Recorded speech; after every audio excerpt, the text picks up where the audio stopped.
Station Gang, welcome to Ink and Insights, our weekly comic book highlight show featuring our favorite from the past week in new releases. We'll say DC, Marvel, Image, in the Indies.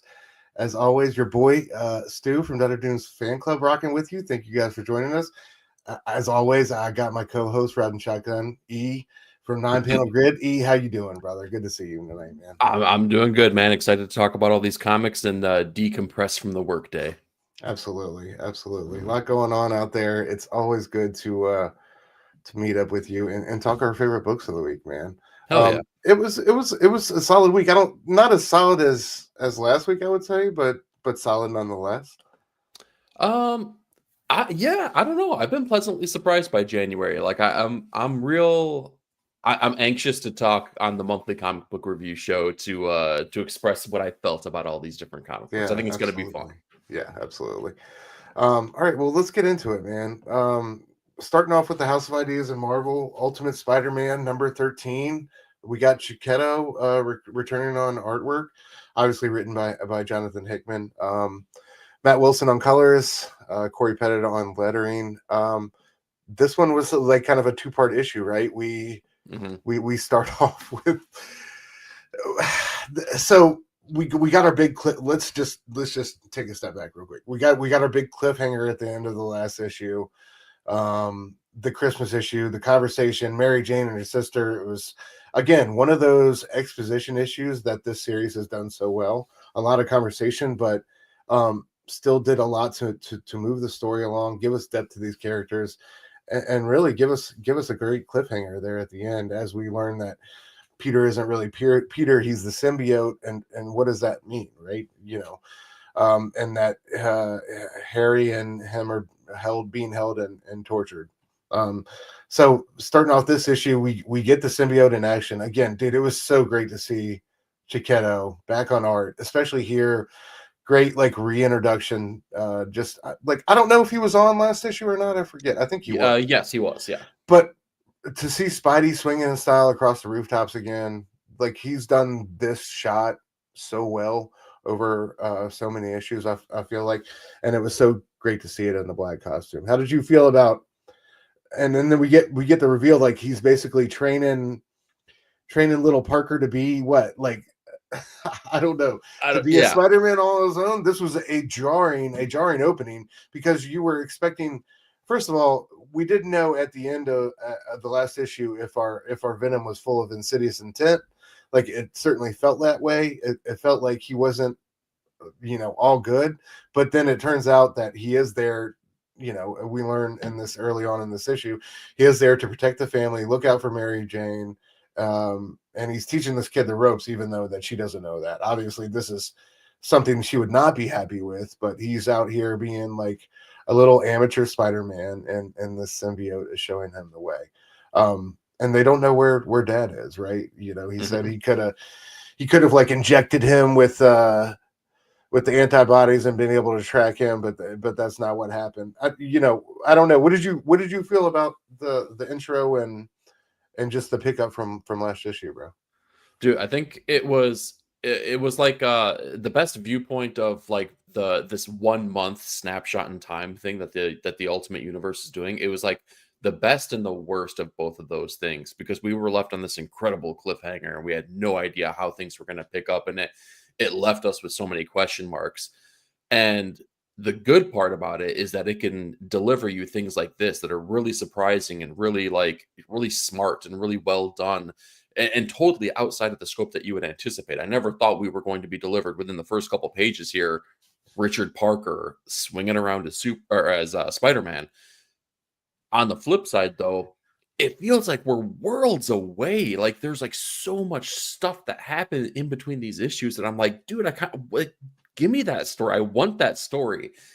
But that's also like, that speaks towards the craftsmanship of this issue too, because I want that story because this issue was really effectively done in how they delivered all that stuff.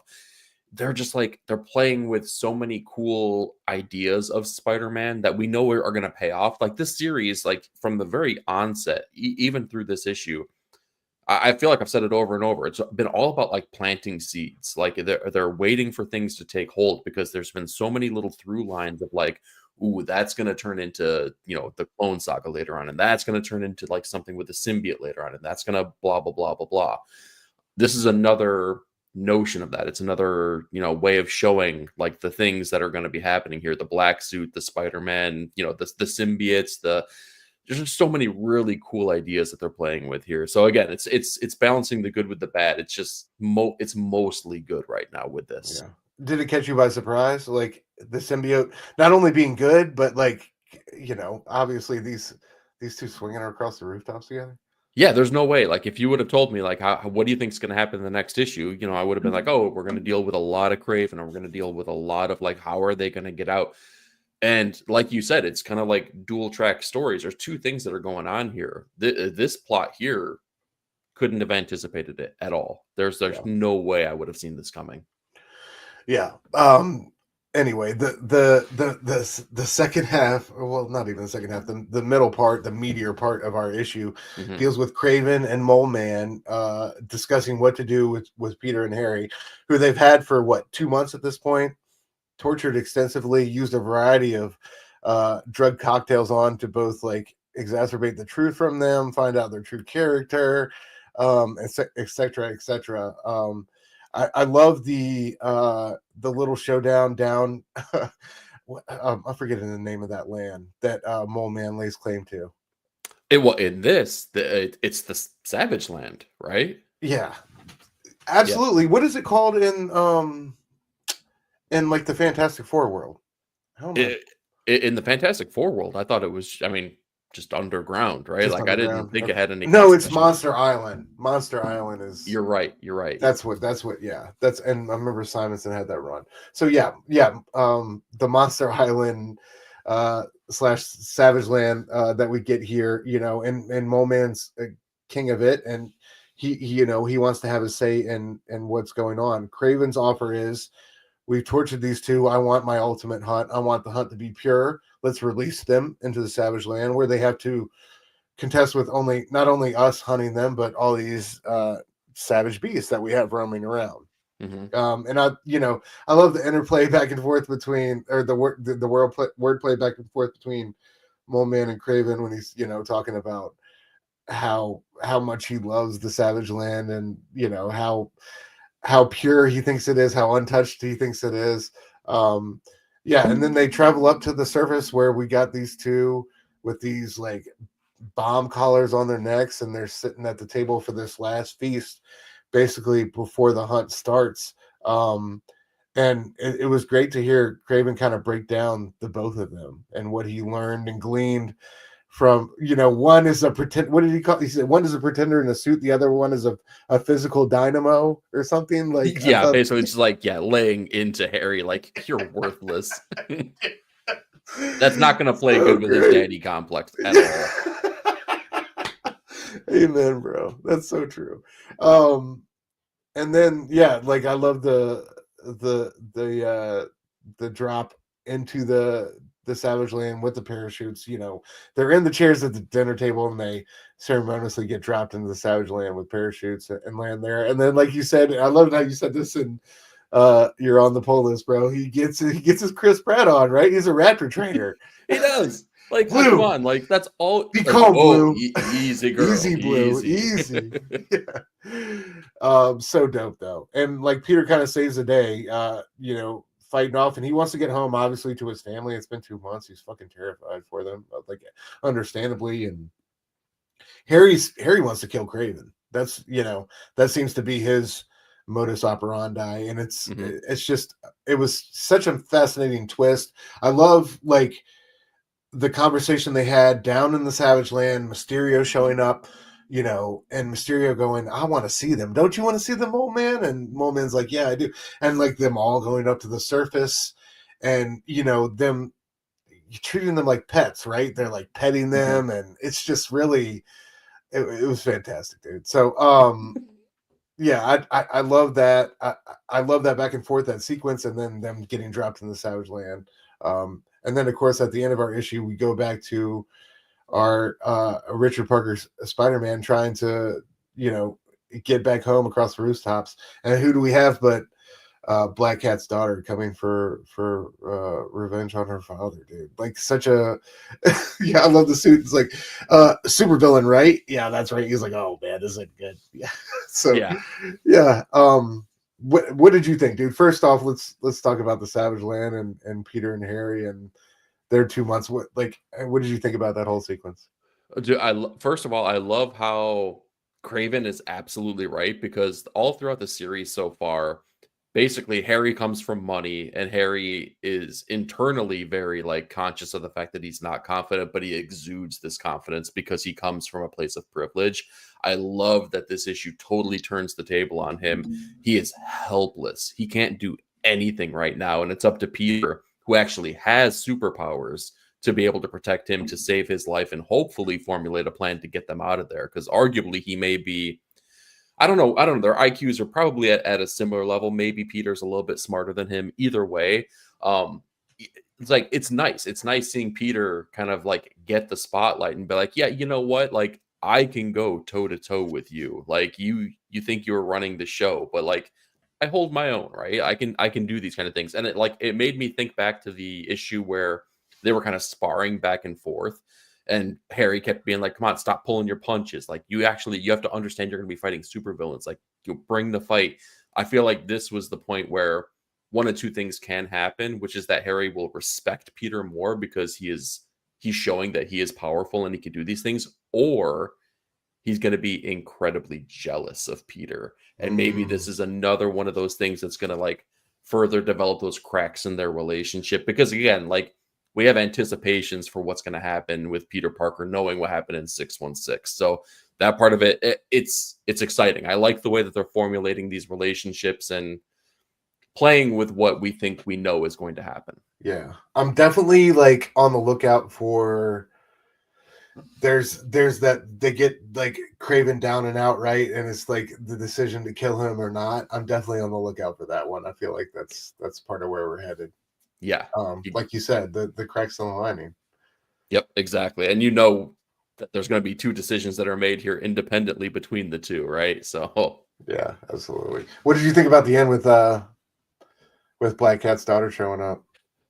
I mean, we were teased this previously, right? Didn't she make a cover appearance? And then it's just like, where is she? She's not even in the issue, right? Yeah. So, like, it's cool. Like, I want to see what they actually do with it, though. Like, this was just the tease, right? I enjoyed a heck of a lot more of the I guess the father-son relationship, if you will, with the suit talking to him. Because I mean, it takes on Peter's persona, so it's kind of sort of mostly him.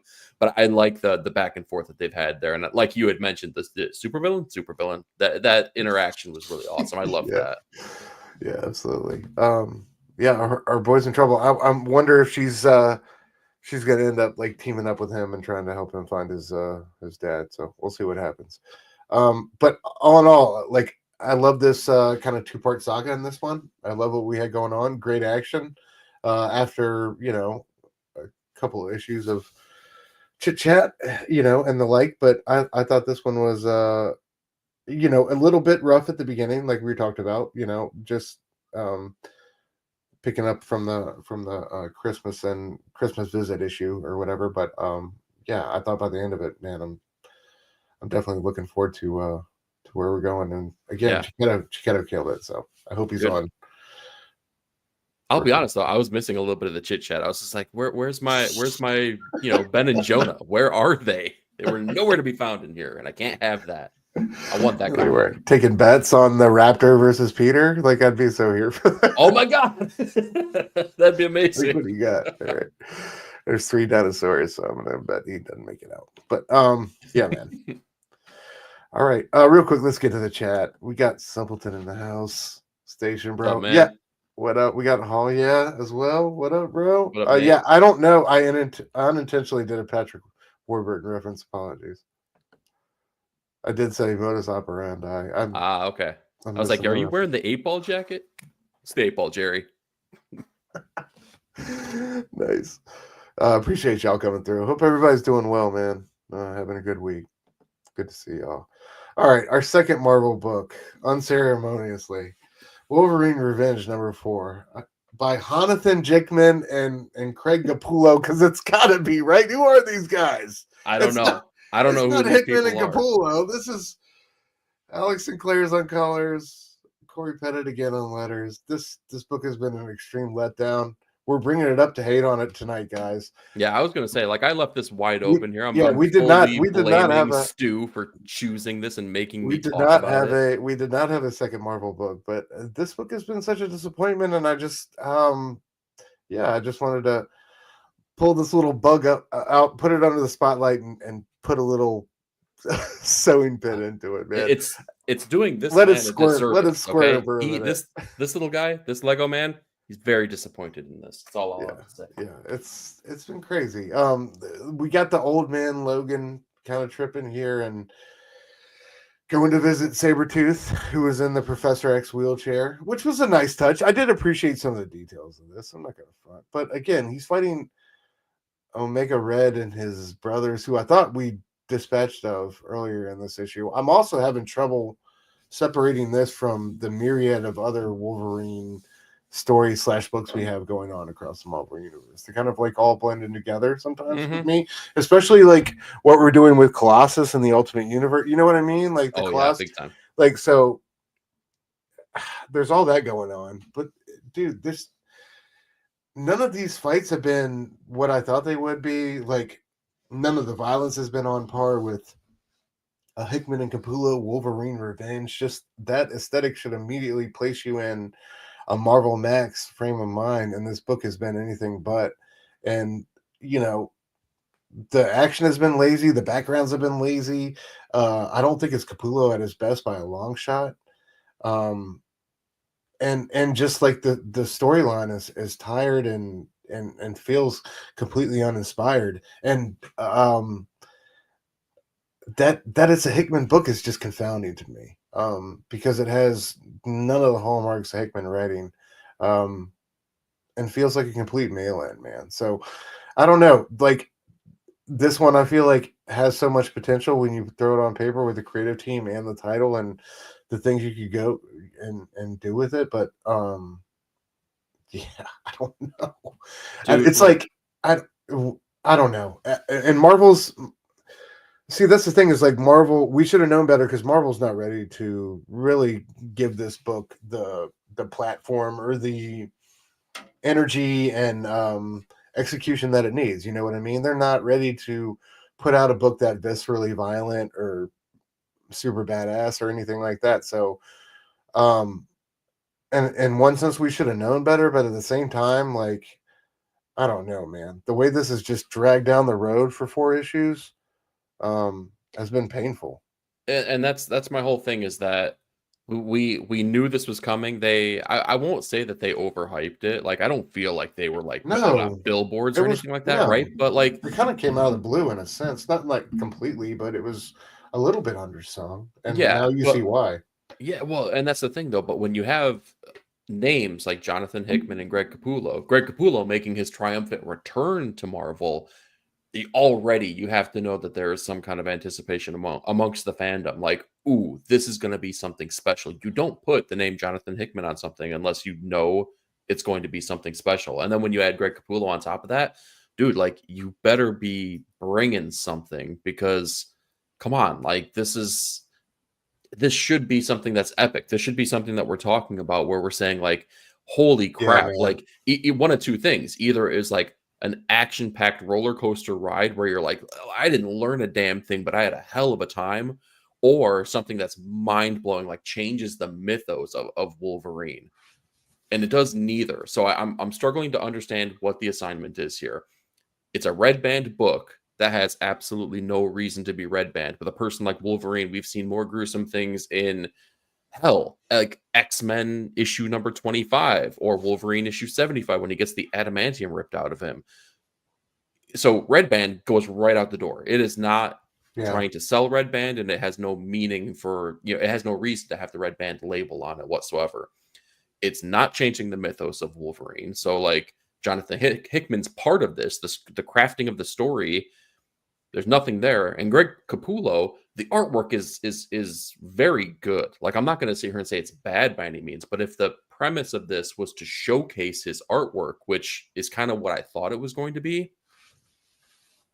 This isn't something like, I mean, if I were building out a resume, which by no means does Greg Capullo need to do, but if I were an artist that was building out a resume, this wouldn't land on it. There's nothing that Yeah. like makes me sit here and go like, "Ooh, this is a top tier artist doing some of the best work of his career."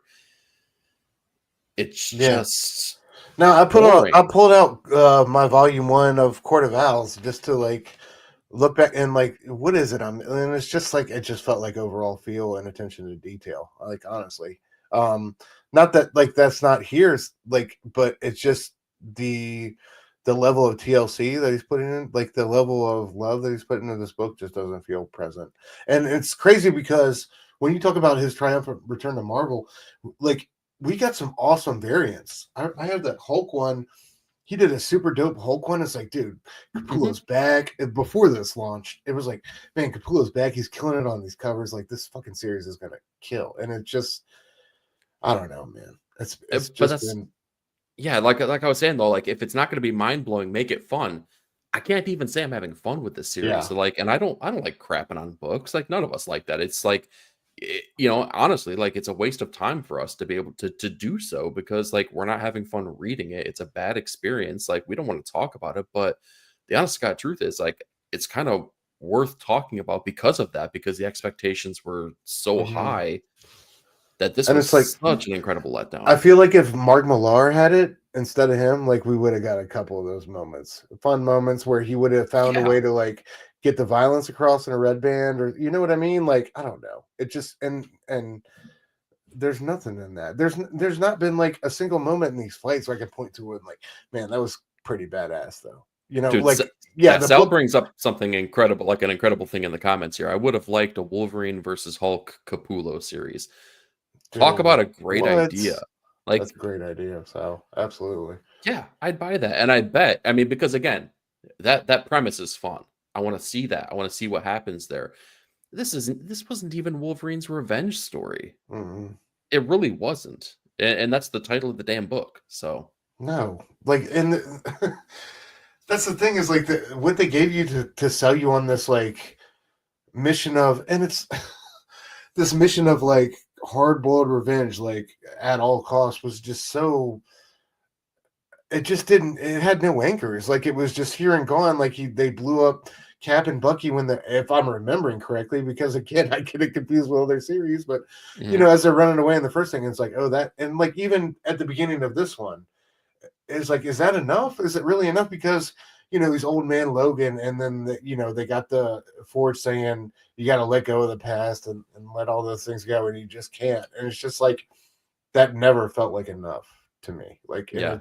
it felt rushed and like if you're gonna go Wolverine Revenge, we should have gone to Japan. There should have been like you know gone into his past. Let's give him like let's take something that again I know it's not a new thing for him, but you know let's go to some emotional anchors and play with those things to where he has real motivation to be berserker wolvie, but like it hasn't even been, it's just been this long weird thing. Well, I don't know.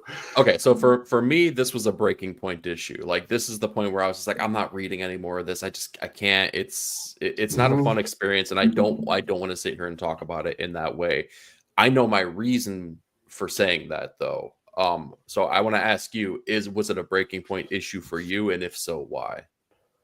I mean no, because I just really haven't even been, you know, early on, I just kind of lost hope and, um, you know, faith in this book, to so to speak. So, um, you know, it's not a breaking point issue in the sense that like I'm writing it off. I kind of did that a couple issues ago. Like Okay, this was more of a check in. Like I know what we got one left after this, right? The I final believe so. showdown, I guess. With by the way, is that magic sword he's got on his back? Yeah, that's the Soul Sword. Okay.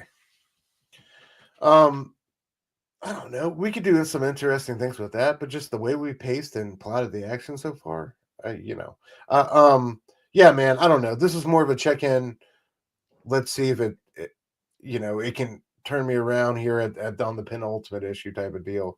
and it definitely did not do that. And you know, I don't know, we kind of been mum on the word so far, but I felt like this was, after hearing how you felt about it on Monday, like, I feel like we should talk about it though, like you said, because two of the best names in comics, and such high hopes for this. And I don't know, I feel like this, if this is happening at DC, we don't get this low quality of a series. Yeah.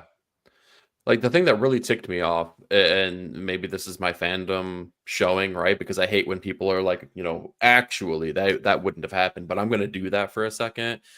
The thing that I like about Wolverine, and it goes back to something that's, it was really the onus for Chris Claremont and Frank Miller to make the very first Wolverine miniseries, was that Logan feels that he is a failure. Well, like Logan thinks that he's not worthy. The trick to Logan and the character of Wolverine is that he is, but he'll never accept that he is worthy.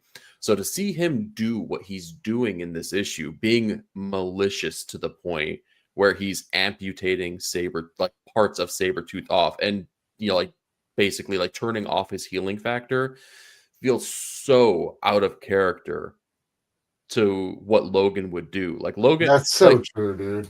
That is so true. Because I mean, don't get me wrong, he's vicious, he's brutal, but he will he will put someone out of their misery as opposed to torture them. So Yes. to see this happen, it just feels so off brand for the character, to the point where it's like it doesn't feel like Logan at all, period. And that when I talked about my breaking point, I wasn't having fun with any of these issues. Like there were minor That's a little great parts point, here and though. there, but when I saw that, I was like, forget this. I can't do it anymore. That hurt too much as a fan of the character for me to accept this as being something that I can take enjoyment from. Especially like they're like Sabretooth reference in this comic, like their yearly rendezvous where they just like go at each other and fucking like, Sabretooth tries to take everything he has. It's just, yeah, it's just it's such an unceremonious end to that legacy. And it's like, the whole thing, like what we have is something, deeper and all that. Yes and no, but like that's such a great point, because it really did feel so out of character for him. Like you Yeah. said, he would end it in one brutal big bang, or not at all. He's not going Yes. to do this shit. Exactly. Not at all. So well said. Yeah, fuck this book, man. Yeah, fuck this book. On to the next. Hey, That's a great book. This is Saved a by fantastic DC. book. Yeah, I'm glad I followed it up with this one. Absolute Wonder Woman #4, written by Kelly Thompson, Hayden Sherman killing this fucking artwork. Jordi Belair doing an amazing job on colors, and Becky Carey also doing an amazing job on lettering. Dude, this was like my favorite issue of the fucking. You talk about like best issues of the month. Holy hell! So she's battling the Tetracide, right? She's silenced it, or she's made the whole city go deaf. Sorry, so that they can't hear its wailing cries that draw them all to their despairing end. And in the meantime, she finds these two witches and does this blood sacrifice to get her arm back. It's such brilliant artwork here from Sherman. I love how she's got blood all over her face, and like everybody kind of looking on. Steve Trevor is like, dude, we all like gave blood for this. Like, this is what's going on. She's getting like Hemlock and Morning Glory and all these super deadly, like, I love that whole back and forth with her in the witch shop and getting what she needs to make this happen. But yeah, dude, she gets her arms back. In the meantime, though, man, we learn a little bit more about Cersei. How great was this? Like between her and Hecate, and just learning a little bit more about Cersei's background, her and Diana's background. Is this lasso she's given Diana really a gift? You know what I mean? Like, or is it something to tie her to like, she doesn't want to let her little girl go. But dude, just the paneling choices and that bottom left page with Cersei kind of having the conversation with Hecate and back and forth, no one as loved as you, my beloved, and all that. And then just the look that Sherman gave Hecate, and just dude, the poetry behind Thompson's writing. It was this night I began plans to make her first lasso built with love and pain, music or magic and fire. It would be called a sacrifice. Like Diana's love, it would be transformative. And like my love, it would be a prison. And that is like, it's just so well done across the page. And I love how, Diana wakes up, during this and like the narrative right then and there, and Mom, what's wrong is just a nightmare. I mean, I just thought such a fantastic sequence in a couple of pages. And again, Oh yeah, Sherman's choices when it comes to paneling and page composition, I mean, fucking next level, man. yeah, it's so unique from anything that we're getting from comics nowadays, and there's a lot of Yes, people that do really incredibly inventive things. Not to this level though. Like definitely, Hayden Sherman. I posted this somewhere here, but like they're really pushing the medium of comics forward in the visual sense. Like, and mm, I don't say that lightly. They're doing things that are just incredibly different that make you look at view the page differently, read the page differently, and appreciate the page differently. Just the approach that they have on here is so unique and incredible. I love every single page that it's just that they put out. It's just like it's incredible. I could not see anyone else doing it, and it's a pleasure to be able to be surprised by something as simple as a layout of a page because it just totally absolutely. changes the storytelling aspect of it. Um, and yeah, dude, like you spoke glowingly of this particular part of the book, and like I totally have to echo everything you said here. I love that we get a glimpse back into that past because we got a lot of it in issue number 1 where we saw, for lack of a better term, the origin story of this absolute Wonder Woman and her upbringing in the underworld. And I love that we get to jump back a little bit in time and see a little bit more of that because there's so much story that could be told in that time period that it's going to show the growth and change between both of these characters. And we see a little bit of it right here and right now. So there's going to be more coming down the pipeline. Yeah, absolutely. I can't wait. Real quick, before we move on, I want to get to this great chat we have. Just speaking about Wolverine Revenge real quick, Sal said this is what the issue where I dropped the series. Completely agree. Yep. I do hope we get a Professor Sabretooth in a chair action figure though, bro. I'm with you on that one. Yeah. I can't argue that. Yeah, like you said, dude, Wolverine versus Hulk, Capullo doing that would have been something else, man. Mm-hmm. Yeah, he said I would have rather had Logan keeping Sabretooth's life head in a jar. The hover chair was just odd, yeah. Yeah. Yeah. Says he's here tonight for Wonder Woman. Hell yeah, bro. Yes. Oh yeah. It's the right book. It's just the best book. Capullo Moon Knight bringing some of that Batman magic, absolutely. Dude, best that makes me think of like back in the day when Stephen Platt was doing the book too, like because they kind of came up Ooh, at the same time and they were stylistically very similar. That would be freaking I like awesome. that. Great call. Absolutely. Also, David Finch, like Yeah. same type of energy. Oh Mhm. yeah. Yeah, Halia says the mother-daughter relationship, the magic limb growing, the monster cleaving. Dude, it was amazing. The Not monster a cleaving, not absolutely. not a weak spot in this issue. No. Anyway, let's keep it pushing. Like we said, um, Diana has this magic little potion, and she whispers to it, like, what does she say? Like, be what it craves most or whatever. And Mhm. it's just the sound of all this wailing. Yeah. And I just love, like, again, these panels, how it's just that little swoop in, and then this just giant page of lettering, and of course the tetrasides on the other page, and you can see how it's being drawn to these things, and that's how her whole goal with this monster is misdirection and surprise. And like we said, dude, she comes back with this badass. She's all bloodied up, covered in blood, with this glowing red arm, fucking ready to do work. We get this great shot from Sherman, the full page shot of like this thing just like descended down all these stories of buildings and her just running straight at it. It's such a beautiful, beautiful, and I love her over the water, like calling the sword up out of it. Like, it's just, I love how she can summon it, Yeah. makes it big, makes it gigantic, and with the help of what's the name of her horse? The Pegasus. Oh, dude, I can't Pegasus, remember yeah. the name to save my life, but yeah, I know what you're talking about. Demeter. Yeah, I think distracts it and she brings this giant sword like Halya says and cleaves it in two. I love the close up of the guts we get. It felt like a Jeff Darrow type of vibe, Oh with yes. all the textures and stuff. It was so brilliant, dude. Yeah, it brings it down, and then we see that this view from the White House where I don't know if any of you guys are fans of the Greg Rucka, Liam Sharp Wonder Woman one, which is just fantastic.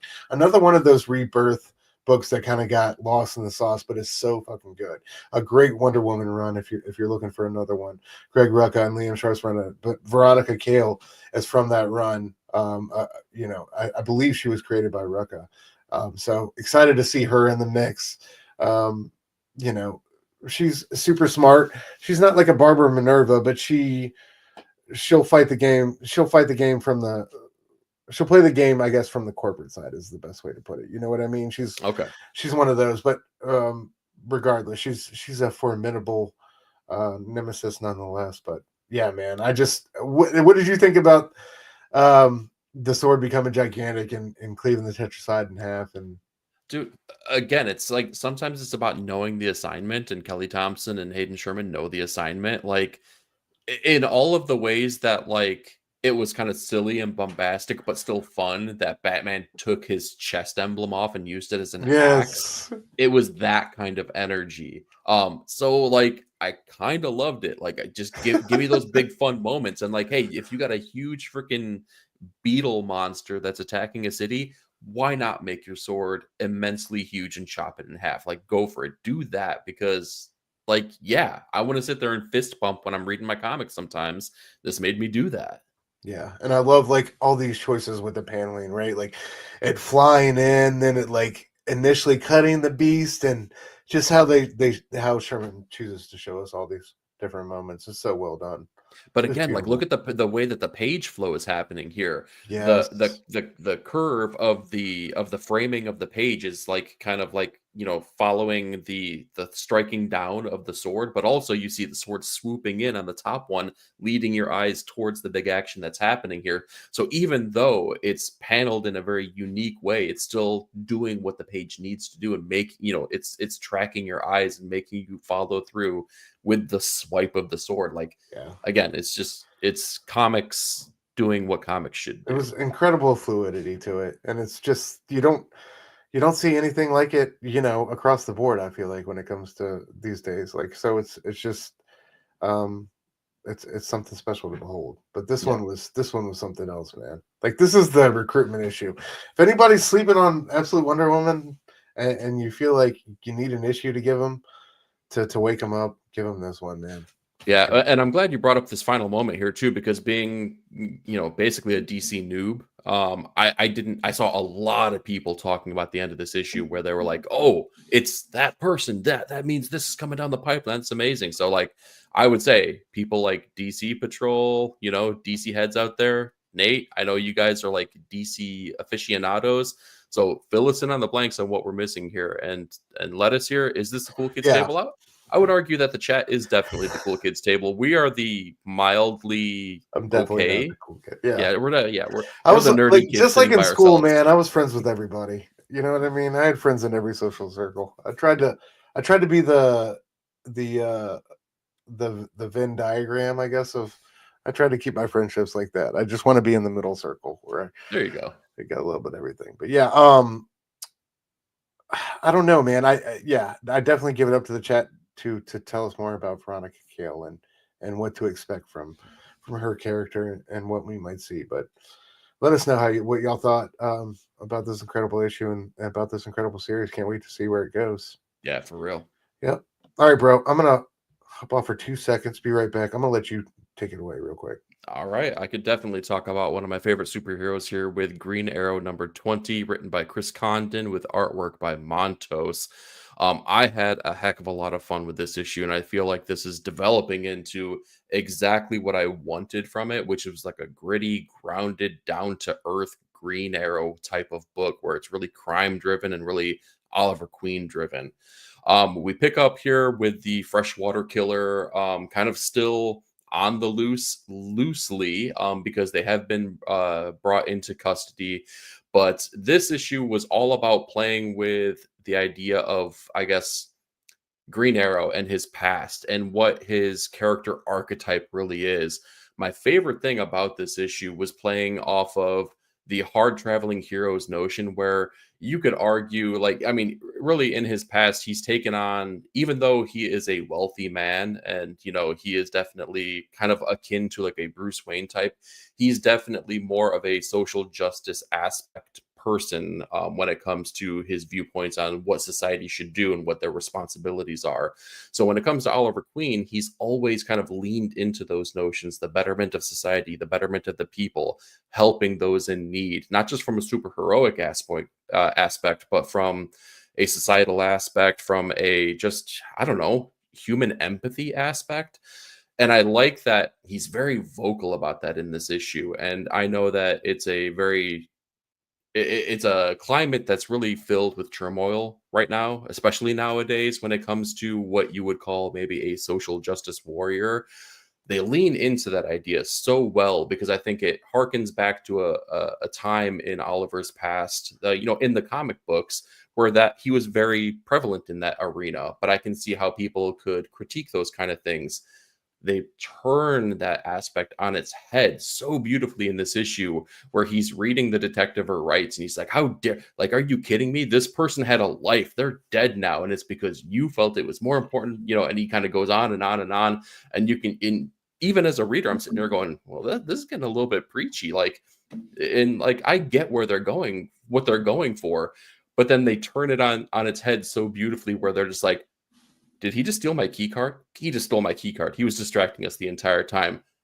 What a great, like, just turn of events right there, to like take things that you anticipate from the character and really use it for the betterment of the story, and to really modernize it while still, I don't know, like, respecting the past and respecting who the character is. Like, just Chris Condon, golf clap. Like, you did fantastic work here.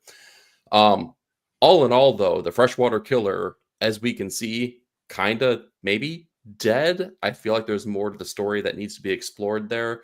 But since you're back now, Stu, talking about kind of the beginning, the interrogation scene, what were your thoughts on the introduction of this issue? I thought it was fantastic.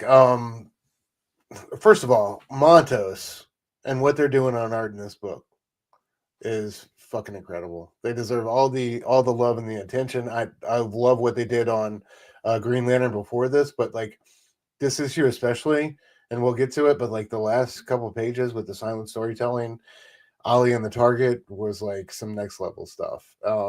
And I thought what they did throughout, whether it was these close-up shots of our detective's face and her expressions, or this supposed killer in her last moments, it was incredible. Yeah, like I love the paneling choices there with her teeth and then like the one eyeball, and it was crazy. Like you said, a good bit of misdirection by Ollie, but it also made the detective think about what they were doing, right? And at first she's like, I love that he's like, this is your fault or whatever, and she's like, what? And then she's got that, I love that little sneer of her lip down there in the bottom left, where she's like, all right, Ollie, this person was a serial killer. Like, I'm not like, yes, it's tragic they died in police custody, but I'm not trying to hear everything that you got going on. And then kind of reads him the riot act, storms out of the room. She's upset that the suspect died in custody, kicks the trash can. I love this exchange between her partner when she's like, he's kind of right. And she's like, yeah, he might be right, but that doesn't, or no, he's kind of right. You were wrong. She's like, yeah, but that doesn't make him right at the same time. And I thought that was so well said, because he did have a point, but the way he brought it up was like completely asinine and storming out of the thing. In the middle of the issue, I was like, okay, but you're the rich white dude. Like, really, what are we standing on here? And then, like you said, man, the emotional payoff. First of all, I love the conversation with Black Canary. Oh, dude, yeah, and I haven't even started talking about that yet, by the way. So, like, let's dive into that too, because he goes back home after the police station. He gets on the phone with Black Canary in the middle of business, and we get this great 2-3 pages of her just kicking ass, delivering the scream. She tells him to mute the phone at one point, and I love that she's like, "Hey, mute the phone real quick," and he laughs. He's like, "You didn't tell me you were working." And then he mutes the phone. Yeah, Yeah. it's like, it's so great. And then she lays out all the bad guys, but dude, this shot right here with her like kicking dude, the knife and the machine guns flying all over, it was like, this is what I'm talking about, Montos, man. Whether it was like the action or the close-up emotion or like the color choices also. I mean, Oh yeah. this book's artwork really separated itself from previous issues. Yeah, For me. really This great use of perspective, really great colors here. Like, yeah, I mean, they're. I feel like the book has got its kind of footing underneath it, and it's kind of like told us its That's a mission good way to statement put now, it. and now Yeah, it's just deliver, deliver, deliver. So completely yeah, agree with you. Absolutely. I feel like they're starting to find their rhythm creatively as a team.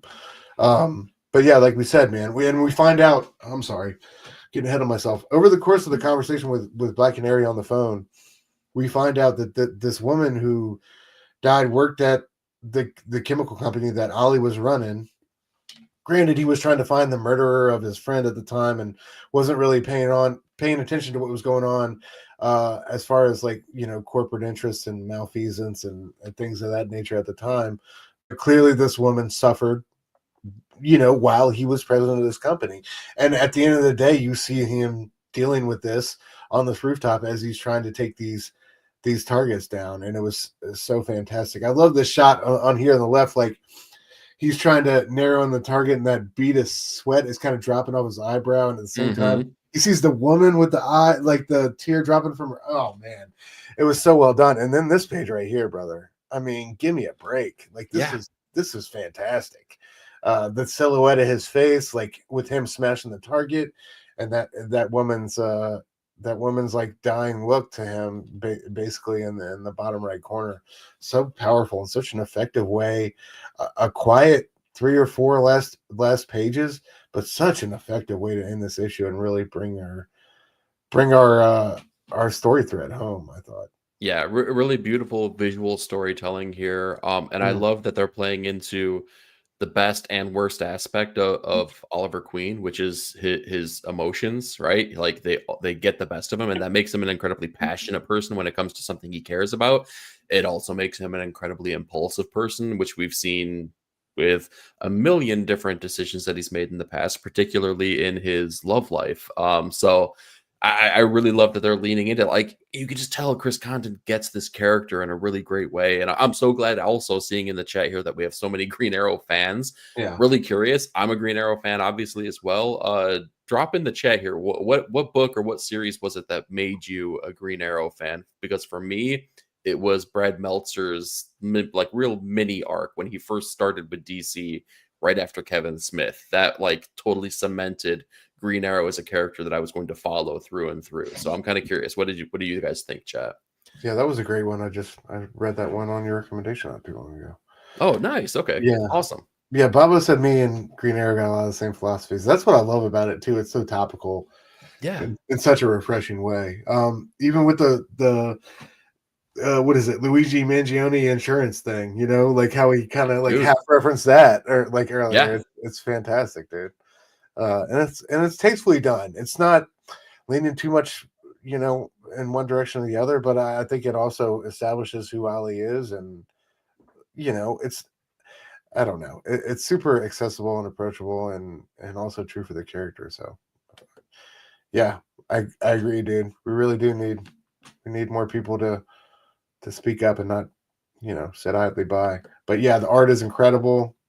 Yeah. Oh, yeah. Simpleton says it's up to DC to sign Chris up for more issues. Got Oh, to. dude, give him a 50 issue run and just take it. I want this to. I want more than that, honestly. I want this to be the Bendis and Malieve run that they had on Daredevil for Green Arrow. I want them to 50 have. issues is a fucking nightmare. That would be that No, would no. be Are you kidding me? That's not a. That's the opposite of a nightmare, my friend. That is a dream scenario. That's what we need oh in my this god. world, and we need to will it into existence. 50 But issues for this day Chris. and age, man, there'd be so many changes of management and 50 issues for Chris. That's all I'm saying. Make or it a hashtag. hashtag hashtag 50 issues of Green Arrow now. Now, yes.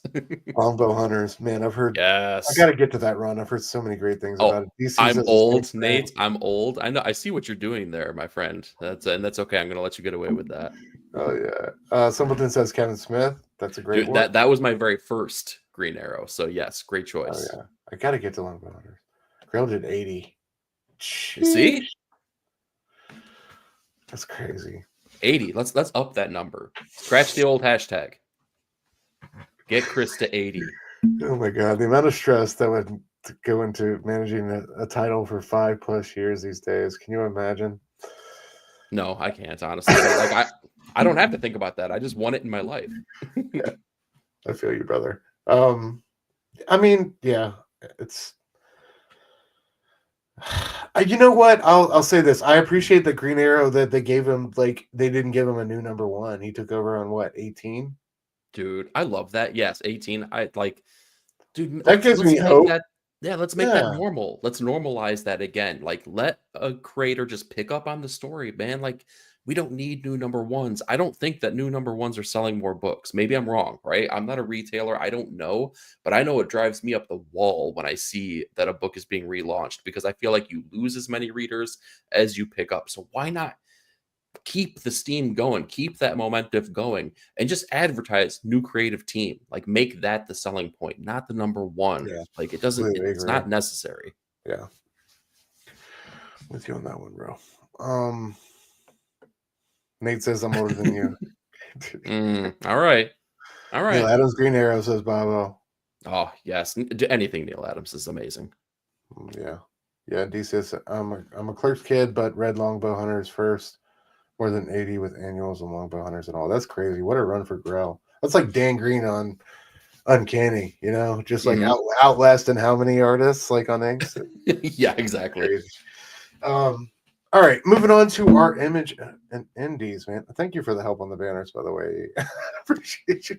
I'll keep up with my co-hosting duties. Tin Can Society #5. I have freaking adored this book, start to finish so far. I think it's so well written, so well paced. There's moments where you can really tell that Peter Warren kind of writes for TV / the movies. You know what I mean? I feel Oh like yeah. a lot of the scenes he chose, like a lot of things he chooses to show you in these stories in these panels is like straight out of a movie. But if you guys aren't familiar, this book is incredible. I highly recommend it. We got Peter Warren. This comes from Rick Remender's Giant Generator imprint. He's kind of helping Peter Warren with writing duties, but Peter Warren's the main guy. Francesco Mobili is doing an incredible job on artwork. Um, it's a tale about a group of friends since childhood, one of whom was a not a paraplegic, but had trouble walking. And what was his condition? Spot is like scoliosis, right? Is it scoliosis or is it something more severe? It might be something more severe. Anyway, Anyway, yeah, yeah. his ability to walk was degenerating rapidly as he was growing up, and he developed these metal legs and this whole company behind it that kind of revolutionized the world. And some of his friends were a part of it, some weren't. Some had personal romantic relationships with him, etc., etc. Anyway, at the beginning of the series, he's murdered, and it's basically about all these old friends coming together again after not seeing each other for some time, reuniting, reconnecting, and trying to find out what happened to their friend, and what the foul forces are at play here. We get more of the mystery unraveled here, at the beginning of this issue, as they find out where the suit that they've been after for all these issues, their friend's suit that he designed, uh you know basically his superhero fighting suit, but also a formidable piece of technology in the wrong hands. Yeah, exactly.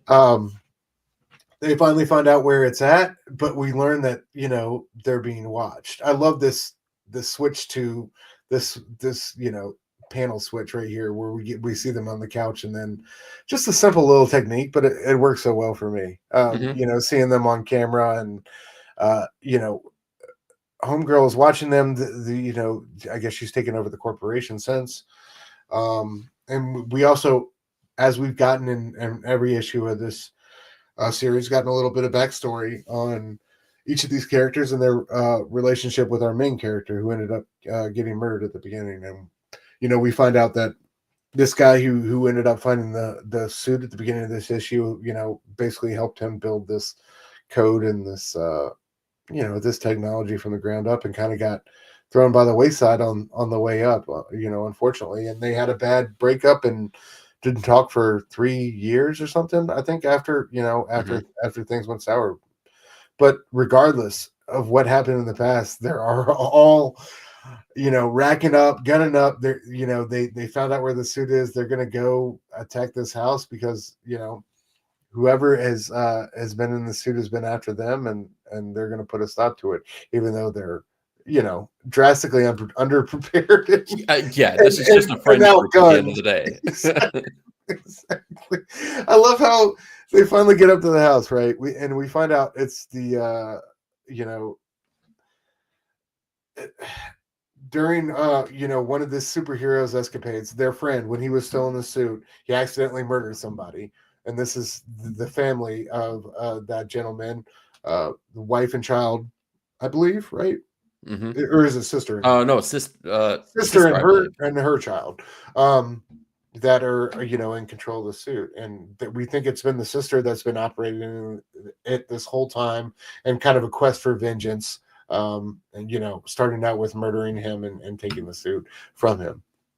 So she gets a call for people on the way to murder you. They're going to be there in 10 minutes. And we think she's suiting up. The friends show up. I love how, like, that shot, they show up to the house and they're moving around like they know what the fuck they're doing. Yeah, exactly. Like, Yeah, exactly. you know, He shows up to the front door. There's a giant light coming through the keyhole. He knows, like, at least to, like, move his head away from it before he almost gets, like, eviscerated by this heat blast from the suit wearer. But they know where the kill switch is. They know there's a kill switch to this technology. So with enough distraction, they're able to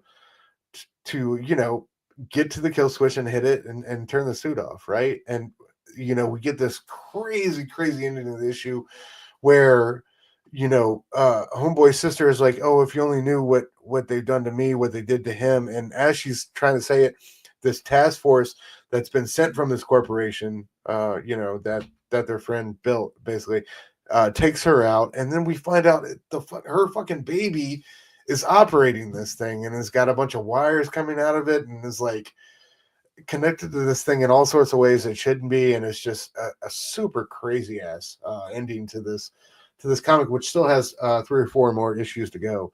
But yeah. a crazy reveal, dude. I know I kind of just rambled, but what were your thoughts? What were your thoughts on this issue and the series at whole, man? I know this one blew me away. I know Yeah. you didn't expect to be finding a baby in the suit at the end of this one. No, but that's the great thing about this entire series is that we're on issue 5 and every single issue has left us on a cliffhanger where we're like, "Oh," and every single time we're delivered something where I'm like, "I know where it's going to go." And like, no, it goes in a completely different direction. Like the last issue that we got, or maybe it wasn't the last issue, but we find some of our main characters from the Friends group in a storage unit where they believe that has like the remnants of some of the suits or at least maybe the designs or something like that. So we're very clearly thinking like every issue's basically like landed you on a point where it's like, oh, one of the friends did it. One of the friends murdered this dude, right? Um, as we explore those ideas, every issue kind of leaves us on a cliffhanger, like, oh, we found the friend again, and look what they're doing. It's got to be them. Well, no, it's not them. And it keeps kind of growing and expanding on that as you learn more about the characters and more about their motivations. Like, I thought this was a beautiful issue because it leans on the nerdier of the friend group that's still remaining in there, the guy that helped create not only just the suit but the Yeah, prototype versions, right? The brace that allowed him to walk that evolved into that. And I love how they explain basically it wasn't you cutting him out of the company that made him walk away and hate you. It wasn't the fact that, his names were never on any of the patents. That didn't make him leave. That didn't make him hate you. It's when you weaponized the thing that you both created. That's mm, what made him walk away. That was the straw that broke the camel's back. I was like, "Oh man." Like so it's doing things like that with each and every issue that makes all of the characters really engrossing and like real, right? Like you feel like they actually have motivations that they're not just archetypes that fit a role for the series to go through. Like this, You said it like really great in the very beginning here. Like you could tell it's written by a person that's worked in movies or television because it feels episodic, but it feels episodic in a really great way Hmm. where these characters are meaningful and they have their own, even just like mini arcs, but it's just done so in such a beautiful way. And like, even though we get the baby in the suit at the very end, now that I kind of get what they're doing here, I'm trying to figure it out because I'm like, I know where they want me to think this is going, but I bet that they have a twist. So like, what does this really mean? What it that I don't think the baby's really controlling it. And like, so what does this all mean? Where is this all leading to? Because we have to wrap this up in 3 issues. So I don't know. I'm excited. I'm excited over the fact that I definitely don't know because they've proven me wrong at the end of every single issue. Yeah, it's so good though, and it's such a great indie series that's kind of come out of nowhere. I feel like so. I'm glad we're talking about it. I'm glad you brought it up and we're giving it some love because it's been fantastic. And it's always like an issue. Like when I see a new issue of this book out, I'm super hyped for it because I know it's going to be something great. But Mhm. artwork is fantastic, man. It's just such a Absolutely.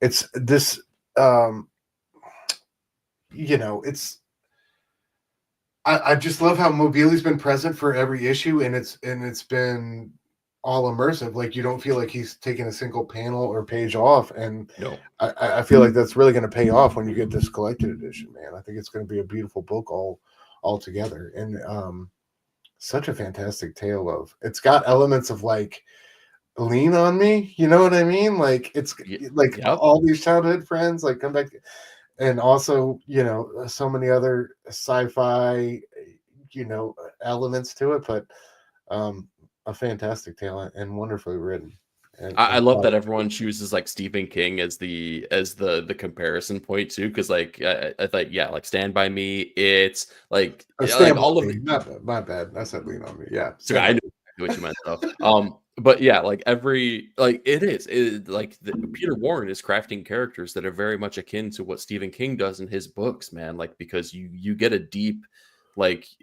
connection with the characters that they really get their hooks in you and you feel for them and you do the same thing for each one of these people. So it's I don't know, it's a beautiful balancing act between like that Stephen King idea of character, but also in a comic book landscape. It's really, really cool. yeah. And I don't mean to like talk like ready for IP books or properties, but man, you could plug this one in like as a mini series and it would be I'd fucking watch the hell fantastic. out of Oh this my if it god, was done by it'd the be right fantastic. team. Yeah. Think about it. Like all these different characters and the backstories and like the time in between, there's so much there. So, oh yeah. All right, Mhm. bro. I'm gonna let you take our last book of the night, man. Spectrum number 2. Oh, I knew you were gonna do this, man. This is so difficult and how to describe this book. I struggled so hard talking about it, and hopefully I did it justice. Spectrum number 2, written by Rick Quinn, art, colors, and letters by Dave Chisholm. Incredible Um, book. I'm gonna start there because I really love that the artist of this has done prior work that revolved around music. Did like a biography piece on Miles Davis, Charlie Parker. He's done other things too, and those are the big two that come to mind though. But the kind of like the overarching premise so far of this book is that we have this main character that is kind of like sort of could be seen as like almost schizophrenic. There's definitely some kind of disorder, maybe bipolar, something like that. And forgive me if I'm using the wrong terminology here. I know that things change and it's kind of a fluid thing, but she's struggling with identity basically. And it seems to be triggered by music. And through this, she has these visions of things changing and being manipulated as musical things are occurring around her. And it's almost as if like almost like the TVA from the Marvel, universe. It's almost like a TVA agent type person comes to her and says, like, basically tries to put her down because she's too powerful and she has these abilities to manipulate times and timelines and dimension by way of music that gives her these abilities. So that's the backdrop of the very first issue. The second issue picks up with this totally different character, whereas she is a record store owner, and you see the back and forth that she's having with some characters, just some like, people that are in her shop. But you see there was a bird that just gets led into the shop, and that Oh bird yeah. transforms and changes That was a into great like, that was yeah, so well done artistically too. Exactly, into like a paper bag, and you can see that there's a lot of different things that are happening. The conversations that she's having with these people are kind of changing, and kind of things are happening right there in time. So you can see music is occurring in the backdrop of the issue, and you can see that the things that are happening in real life are subtly changing around her as well, which you can tell if you read the first issue is got to be our main character kind of manipulating what's happening around her, but the main character doesn't know that. It evolves further on as she goes on a date with her boyfriend, and the boyfriend just flat out, disappears, and it disappears in such a crazy great way because they go into this basically fun house carnival, not a house of mirrors necessarily, but almost like this like that, the visual thing that happens when you have mirror stacked upon mirror and it almost looks like this infinite vortex. They go in a room full of that where it's like completely pitch black until the lights, shine on, and then it's just like you're in this infinite vortex of light and reflection. Yeah. Upon them going in there, dude's gone, right? And she comes out, and you can tell just like everything is weird and changing, and nothing is not necessarily solid and able to be grasped onto in regards to like a metaphysical aspect. Throughout this, you also understand that her upbringing was incredibly tumultuous, as she was basically raised by a single parent. Her father was a musician of some level of fame, enough to where he can like, get out there and tour and things like that, but probably not like a huge, like, arena selling out kind of musician. But very clearly loved his daughter, but left on tour, never came back. And that what we learn in this issue is that there is some kind of connection between that father and the relationship that our other main character from the first issue has to music, and even the boyfriend character who disappeared. And I'm trying to tiptoe around the details here because I do think that it's like it's worthwhile to read this first and foremost because it's an indie book, it's a Mad Cave book put out by creators that you don't hear their names all that often. So like if you haven't read this, I seriously want everyone to go out and pick this up because It's hard, y'all. It's so it's good. an incredible book. And again, it's so hard to describe on this. Oh, I love that you picked this panel too here. The little subtle shout outs to music that you get within this series is so fantastic. You can see like the ribbon that goes through the middle of this page here. What that is, if you don't know, is there is a mural that's painted in Los Angeles. It was the backdrop of an Elliott Smith album cover. It was the album that he put out right before he tragically took his own life. It's just beautiful things like that are just like woven through the storyline. And I bet that there's things in here that I'm not even picking up on, but that was definitely one of them that like resonated with me because I'm a big fan of his music. So it's just like, it's a love letter to weird sci-fi trippy things. It's a love letter to music, the artistic approach, just like we talked about with Hayden Sherman's artwork in Absolute Wonder Woman. I feel like this is of a very same kind of thought pattern, like really inventive, really great layouts, really cool, unique things that we're not getting. If you're a fan of like Grant Morrison and trippy shit, like especially the end of this feels like a Grant Morrison comic.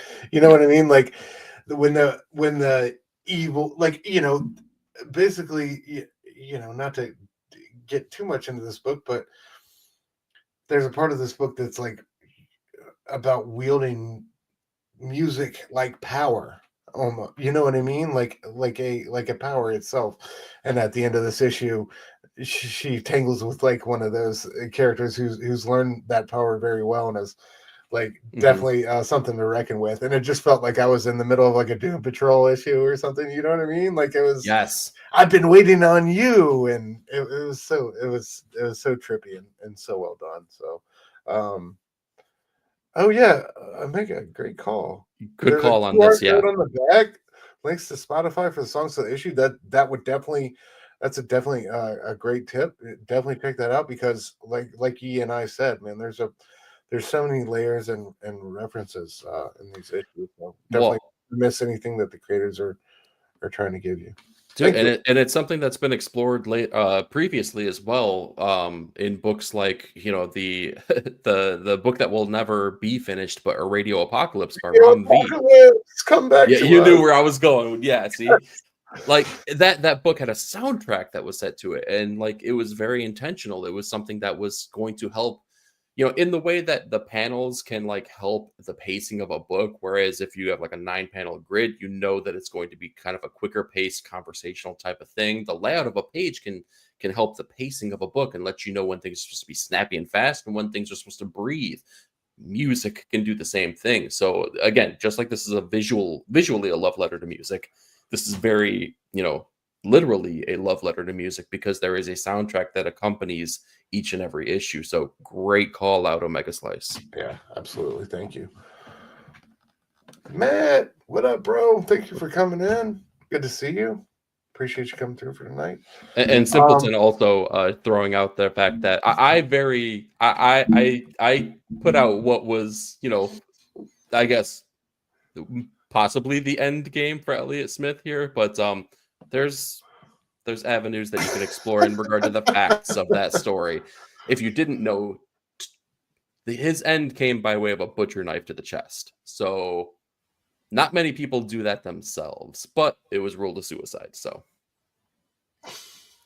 that's crazy as shit. A little bit crazy. Yeah. A little bit crazy. Did it nick his heart or something? Is that how he died? More than nicked it. Oh, Jesus, bro. Yeah. That's brutal. I know. What a way to end the conversation of that issue. By the way, read Spectrum. Elliott Smith killed himself. Sorry. It's happy. Look, guys. Happy, joyful colors. Pastels. Yeah. Listen, there's butterflies in this. You're going to love it. Exactly. Butterflies and dancing. Don't ignore what we just said. Covers of the week, bro. You start us off. All right.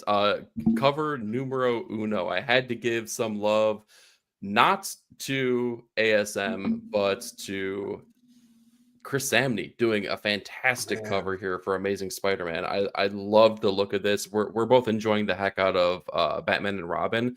I felt that this was like this very honestly like made me like just long for a Chris Samney drawn Spider-Man book. I'm like, God, dude, like that would be epic. That would be amazing. So I really loved this cover here. I thought that deserved a little bit of attention.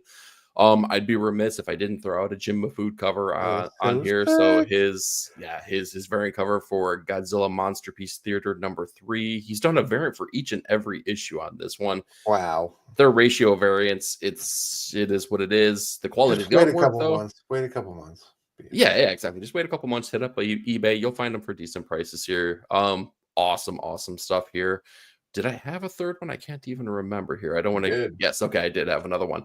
Great Mike Del Mundo on Wonder Woman here, doing Mike Del Mundo things. God, like what an inventive artist. I love Mike. Mike always tells a story. Always. I love that about his covers. He's special to me, man. He's one of my favorites. Like, oh yeah, I'm always here for a Mike Del Mundo cover. He's a guy like I will randomly buy his shit. If I see, like, if I had seen this one in the shop, I would have bought it. Like, if I find out, he's just a must buy for me, man. He's done. There's so many great stretches of covers. That Doctor Strange, Donny Cates run he did was super great. Like, there's so many. Dude, he did the interiors on that Elektra series. Absolutely. I think it was 12 issues, something like that. The Avengers stuff he did, like he's done interiors and exteriors. I just. He mainly does covers these days. He's got just a super dope body of work, man. One of my favorites, a true hip hop head as well. Oh yeah, have you seen the Apocalypse with the do-rag, the Tupacalypse? Dude, I've exchanged DMX concert YouTube videos with a guy across DMs before. Like that guy's he's a true hip hop head, man. And such a great guy. So yeah, Mike Del Mundo. Like I'm all for it. Yeah, great cover. I love the and this takes me back to elementary school when you used to do all sorts of weird shit with the figure games. All right, taking over. Dan Panosian doing Helverine, bro. Yes. What? And I almost chose another Dan Panosian cover. I think Batman and Robin, or I saw that one. Yeah, man, that one right on the cusp. Robin too. But like. Seeing this like Dakin Helverine is just by Panosian is just too good to pass up.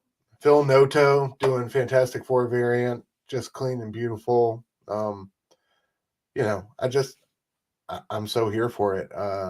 Just fits with the aesthetic of the first family. I love this one. Creepshow illustrated by Steve Beach. I love this one. Is so sick. We got a vampire getting his NBA jam on. Dude's been bitten by the night below him. Of course, you know, our crypt keeper getting the whole deal on camera. This one was just such a fantastic execution of an idea, I thought, and really worked for me. A lot of air for a dead dude. That's all I'm gonna say. Right? And they had another one by Kale New that almost made the list, man. Like Creepshow's had some bangers. Oh yeah, when it comes to variants, absolutely gorgeous cover. So shout out to them. And then last but not least, Tom Scioli, dude, Godzilla Masterpiece Theater. Yes, man, such a wild ass fucking story, start to finish. Finished up this week. With a Fitzgeraldian ending, if I've ever read one. It's like Tom wanted to write his own last paragraph of Great Gatsby. It was close, but I don't know, man. I don't know if it was quite that green light that recedes before us year after year, but it was nonetheless a good college try. But yeah, this series was fucking bananas, dude, start to finish. You can't say that anything out there is like this book. No, and it was so much very fun. Unique. There's so many times I turn a page in this book and just laugh and chuckle and delight it, like a new character he had brought in, or you know what we had seen next, or what a character would say. And I just from the beginning when Gatsby's on East Egg and West Egg, and then we learn that that's Godzilla territory, just where they go from there, like. What's wrecking the Gatsby party? It's Godzilla. Like, I mean, that's all you need to know. Just buy the ticket, take the ride. This one is all sorts of pulpy nonsense, but it's so much fun. So see, that's what we were missing. We needed Raoul Duke to show up in this story, man, because I know who you were quoting. He's right there. He's in issue 4. He's coming. Yeah, exactly. Absolutely. Yeah, exactly. This week coming up, man. What are you excited for? Dude, I mean, come on, we're both just like chomping at the bit to get after some Ice Cream Man. Like, yeah. It's been a while since the last issue came out. This has like a murderer's row of creators doing one-page stories. I'm really, really, really excited. As soon as this show is over, I'm going to go read that. Basically, same. Like that is the top of the stack right now. But incredible books like Blood Squad 7 is coming back. I feel like not enough people are talking about that. Yeah, that's a good call, dude. Yeah, like that needs some love. I'm really enjoying Blood Squad 7, and then the seasons, man. Rick Remender and Paul Azaceta kicking off a detective style story, which I've never seen Rick Remender do, but like see Rick by Rick. So like right? I'm definitely down for this series. Dude, Blood Squad 7, great call. Also, Jim Rugg has done a killer set of variants on the earlier, yes. Like absolutely sick. And guys, you want your 90s nostalgia between Blood Squad 7 and Local Man from Image, like all the 90s nostalgia packed into modern day storytelling that you could possibly want. I highly recommend both of those series. If you're like a Image 90s kid and you want to see some of those characters come to life in new, dope, and interesting ways, yeah, I don't know. Ultimate X-Men have completely fallen off. Well, are you still reading that one? I was reading it right before we got on here. Dude, I'm still having fun with it. Like I can't say that I'm following every plot detail. Like I found myself having more familiarity the more I read it, but I don't know. Like it's so different than everything else. So like, are they still adding new mutants, or do we have our team? Like, do we have our? No. It feels like we have a pretty solid core group of people now. Okay. Like I don't feel like they haven't added anyone new recently. They've still got, the armor, the trio, or like, I'm sorry, the runaway type characters. I shouldn't even say type. They are the characters from the Runaways. Yeah, we still got that Cyclops character. Like things are like the circles are starting to close in, and we're getting closer to a Venn diagram between all the different factions here. So, okay, all right. Yeah, but I'm with you on the seasons. Remember, I'm definitely here for. Redcoat has been incredible.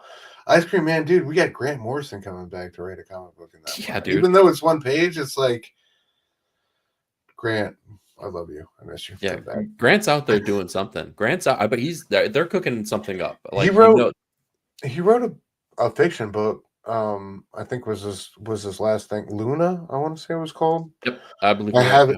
Yeah. I have it, but I haven't read it. But I'm a huge Morrison fan, man. But you Big haven't time. read their book? One of I'm calling out your no, fandom right yes, now. yes, yeah, you're right. I read Super Gods. All right, his history about his narcissistic self-portrait and history of comic books. But It's such no, a brilliant read, though. It's really it's good. so good, Grant, if you're in the dude. chat, let us know if you're a fan of Grant, Stan, even yeah, though he Grant, hasn't. love you. I know Yeah, you're in the chat, Grant, he hasn't because read your book, but let us know. dude, I'm gonna do some. I'm gonna do a seance or two right after we get off the show, and he'll definitely tune in. Uh, what was I gonna say? Dude, Super Gods. There's a passage in there where he breaks down M. Night Shyamalan's Unbreakable, Mm-hmm. the movie, and just calls it like a fantastic superhero movie for the like. And I agree with It's an everything he says, underrated. and it is. It's like nobody ever talks about that when it comes to superhero movies or even thinks about it in that context. But it's just so brilliant, and the way he the points he makes, I can't get enough of it. So yeah, that and so many other things.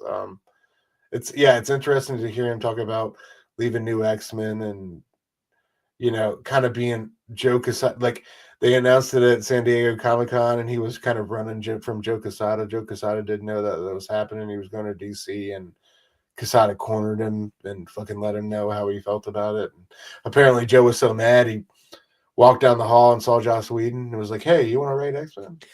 And that's crazy Like too, because yeah. like you hear all the stories about Kevin Smith and his late deadlines and stuff, and all the stories behind that were like Joe was just like, it's all right, buddy, I understand. Like, and he was like the cooler head amongst them, while Jimmy Palmiotti's over there like, turn in your fucking scripts, Kevin. So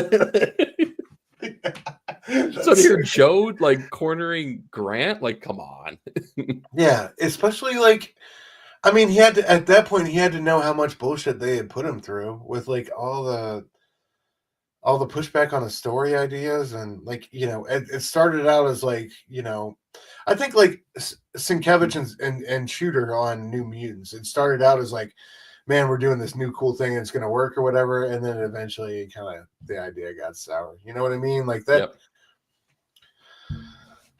Yeah, let people take chances. That's what it really boils down to. Like, yeah, if it's not going to work, it's not going to work, but let it be on their own merit. Exactly. And I just feel like, I don't know, man. And you see like all the successful X-Men or really successful X-Men titles or ideas that we've gotten since Morrison's run have incorporated like Remender and Hickman, The etc., World, etc. Weapon Plus. Exactly. Like Yeah. It's have not a surprise. all incorporated characters or ideas from that run, and I still think there's a lot to be mined there. It's just kind of I could go on about Morrison for. I was just saying, and thus concludes Grant Corner with Stu and Eric. Sorry, Grant, we love you. Come back, bro. Seriously, fiction. Come on, dog. Like, I don't know. Yeah. Anyway, talk about what you got going on, bro. What do I got going on? I got On the Pull list here, dropping every single Monday morning, where I talk about all the comics that came out that week, including the ones we talked about tonight, plus a plethora more. So if you haven't already, go check out On the Pull list. Yeah, man. Great way to start your Monday. If I don't say so myself. For me, I got Surrounded by Short Boxes coming out. I think it's going to be every Friday. It's looking like, gang. But yeah, speaking of Grant Morrison, I just covered an amazing silent issue. One of the best silent issues of all time with Frank Quietly, New X-Men 121, the psychic rescue of Charles Xavier inside the comatose body of Cassandra Nova. Really proud of this one, man. And DC, thank you for all the kind things you had to say about it in the comments, bro. Really meant a lot to me. But yeah, y'all go check it out.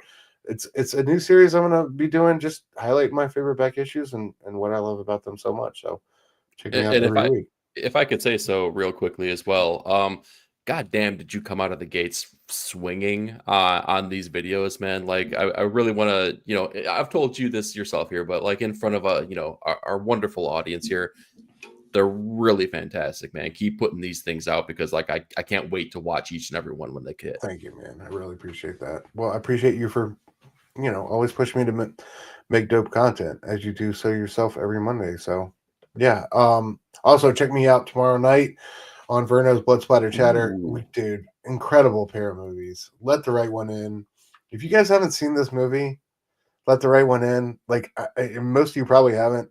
You talk about an underrated vampire flick. I highly recommend that one. And also, A Girl Walks Home Alone.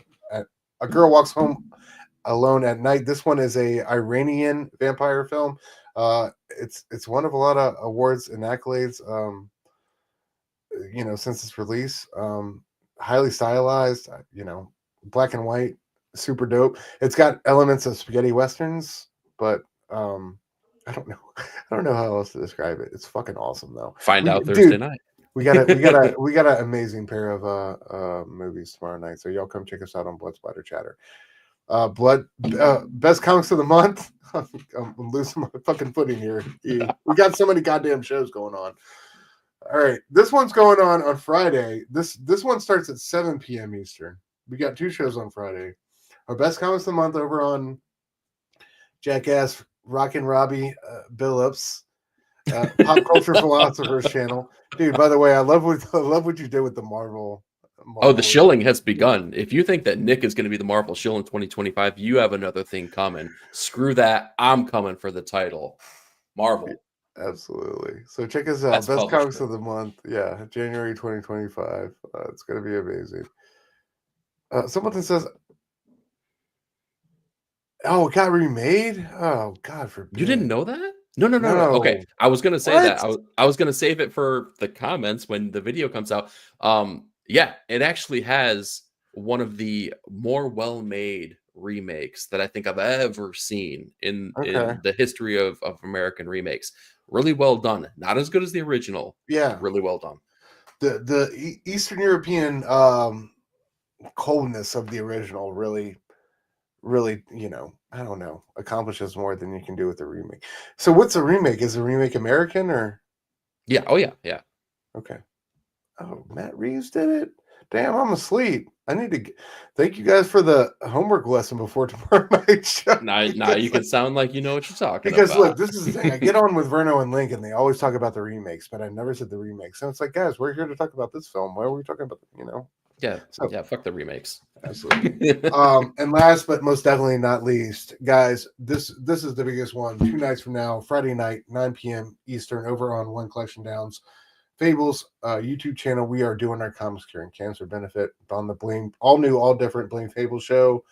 Yeah, we're gonna have our normal show, talk pop culture news and events, but mostly we're really trying to raise money for the American Cancer Society. We got a amazing, I don't know, plethora of prizes. We got a wheel to go around. You can get on the wheel for $25. We have amazing prize packs, books. We have books signed. We have books sketched. We have action figures. We have rare comics. We have slabs. We have all sorts of amazing goodies that we're going to be giving away. You can get on the wheel with a $25 donation to the American Cancer Society. Go to the Comics Curing Cancer IG page. The link is in their bio. Just screenshot your donation, send it to Nick, send it to Fable, send it to me, send it to Eric.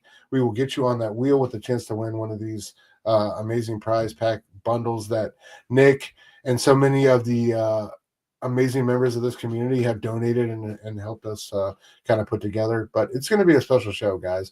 This is a big one. We really, if you're a supporter of the channel, if you're a supporter of PCP and the Bad Batch, we really we're really asking you to be there for and show up for us for this one on on Friday night at 9. We're gonna go it'll probably be a 2 hour show at least. I would think. It's gonna be an epic show, and Yeah, and this is merely the platform for you all to make a difference. All right, this is all about you in the chat. This is all about the people that are going to be there. Right, kick cancer in the ass. There's not a single person out there that has not been affected by this in right. one way or another.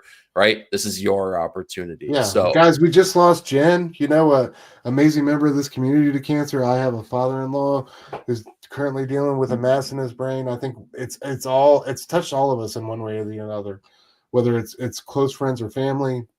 So get out there and make a difference with your dollars. And be a part of this amazing community and all we do to help those in need. So yeah, Friday night, 9 p.m. Eastern, over on Fables One Collection Down channel. Yep. Can't stress that one enough. Anything else you want to say before you want to get out of here, bro? I think we got everything covered. I think we got everything covered except for Bobby's last minute thing here. You can win a date with the one, the only Bobby Delegato. Wow. All right. If it, like, come on, like that's got to be like the top tier of top tier, right? That's right? like, yeah. If that's not making you put your dollars out there, then reconsider what you know about Bobby, because yeah, I'd put $25 on that. I'd pay $2 to go to a Chiefs game. Okay. We forgive him for the fact that he's a Chiefs fan. Okay. Our cancer. Amen, DC. Yeah, I love you, Bobo.